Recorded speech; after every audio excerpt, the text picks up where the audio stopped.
Welcome to today's adobo!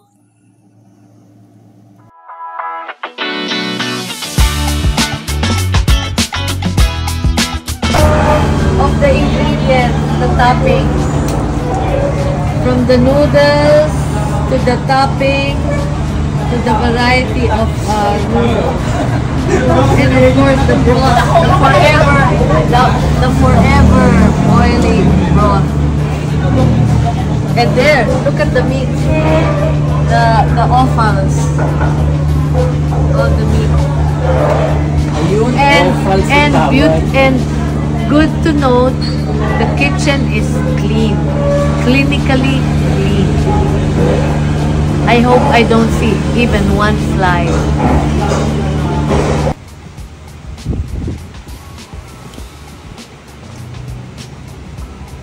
Mas meaty ito. Okay, so what's your food trip yesterday that I made? Yesterday, which will not miss Domi na Talabahan. That's in Miagao. Domi, Talabahan. Talabahan. I thought you didn't have Talabahan. We did, but the place is just called Talabahan. Kasi maraming talaba, but there are other things kasi that they sell. What did you okay? They had hito. Oh yeah. Yung hito na masarap. Hito the grilled, no? Yes, the grilled hito. Cold grilled. Yes, and then with the taba inside. Yes. And then we had pusit na walang kaanggo-anggo na napakasarap. Yung grilled din. Tapos may sibuyas kamatis na loob. And for me, the crowning glory is, believe it or not, the inihaw na baboy na maitim lang na wala kami makitang trace of any marination, pero for just for santo, pag natikman, talaga anong ginawa niya dito? Napakalambot, masarap, season. Hindi mo kailangan ng toyo, calamansi. Perfectly seasoned.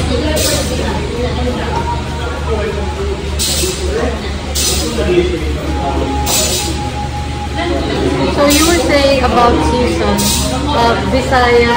Dito sa more or less, they don't like to use condiments. Hindi automatic sa kanila. Kapag natin may visit in a restaurant, we start making our own sausawan. Sila hindi. Walang masyado. It's there if you need it. But if you notice, they don't have the habit of giving you the little sausawan, saucers. Kasi hindi sila ganun. Most of the food is seasoned na eh. And they don't like putting sausawan. Kaya walang patis dito. Toyo lang. If you say patis, they'll give you toyo. Also in Manila, lalo na pag Batchoy, patis talaga yan, two partner. Pero dito, toyo. Even salt, walang salt. Pepper lang. Walang Toyo and pepper. Yun lang. Pag humingi ka pa ng kalamansi, sumusobra ka na nun.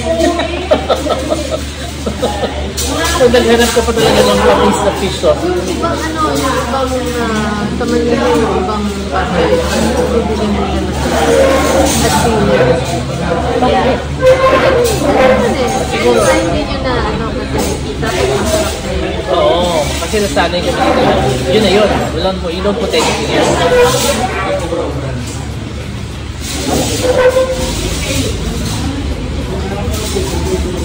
Parang sacrilege sa chef ba? Nilagyan na parang sausawan. Nakatingin sila sa pero ate ko naman. Although they said that the best food daw can be had in the market. Pero because the source is there. Yes, the source is there. Oo, it's fresh. Kaya lang, I don't recommend it. Many years ago, I had hepatitis C. By eating in the palengke, so without na ako sa palengke. Back to the lechon. So, the lechon. Street lechon. Street lechon. And the balat was really Malamig na, pero ang crunchy pa rin. Alam mo, after this, we'll pass by. Just to prove a point. Mura eh. So, ito yung 100 a kilo. 100 a kilo.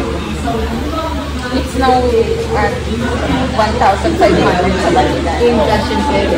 That's one General Rolls ni Sean, 1.5 din. Sa Okay, board. no? Where else did you eat? Yung pala, Domi. meron pa isa, there's another place called Samurai Talabahan. That's where we had dinner kagabi. We had scallops. Kaya lang scallops sila. 175. 175. Ilang piraso yun? 8 pieces. Hindi pa namin mo ubos, pinipilit na namin ubusin ng 75 dollars. Big. With butter. With butter, with Lots of lots of garlic na ano. I find it a little maalat.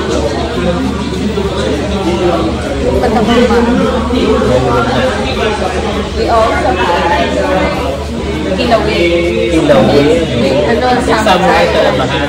Yung kilawin nila, panigit, pipili ka sa pack nila, sa may, parang palengke nila dun sa labas. Tapos pumili ka, tapos gagawin nila yung para sa'yo. 129 pesos. Yes. Fresh. Super fresh. Tatangigin. Hindi, hindi siya ordinary fish lang. Parang pag kinagat mo siya, pork yung ano niya. Parang Yung texture. baboy. Parang baboy yung texture. Kilawin eh. Alam mo, if you have the time pa, there's this restaurant in Capiz that we always eat na. Yung malapit sa bahay ng mga ano, ng mga Rojas. Near their house. And it's, by the side, by the ocean. And everybody is there. So you go to Capiz, that's where you eat.